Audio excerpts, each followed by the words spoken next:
IPL 2025 પહેલા mega auction થવાનું છે અને મેગા ઓક્શનમાં આપણે જાણીએ છીએ કે ઘણી બધી ટીમોમાં બદલાવ થવાના છે, પણ 2025ના મેગા ઓક્શન પહેલા જ હાલમાં ગુજરાત ટાઇટન્સમાં બહુ જ મોટા ફેરફારો થાય એવી શક્યતાઓ છે.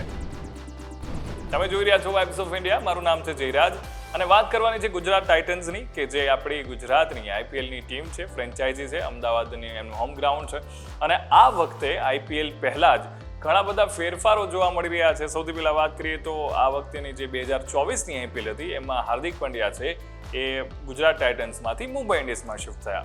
ત્યારબાદ જો વાત કરવામાં આવે તો આ વખતે જે પરફોર્મન્સ હતું ગુજરાત ટાઇટન્સનું એ પણ ડામાડોળ થયું. 8મી પોઝિશન પર રહ્યું 10માંથી પોઈન્ટ્સ ટેબલ પર.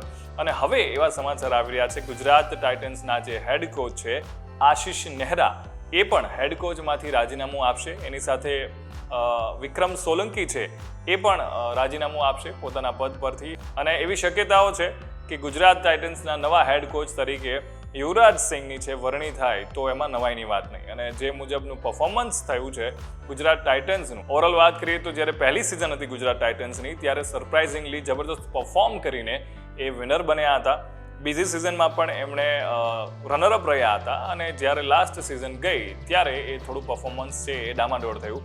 અને હવે ફરીથી ગુજરાત ટાઇટન્સને આખું નવા રંગે રંગવા માટે અને નવીથી ઊભી કરવા માટે ધરમૂળથી ચેન્જીસ થઈ રહ્યા હોય એવું લાગી રહ્યું છે અને જેના કારણે જ આ પગલાં લેવાઈ રહ્યા છે. તમારું આ મુદ્દે શું કહેવું છે?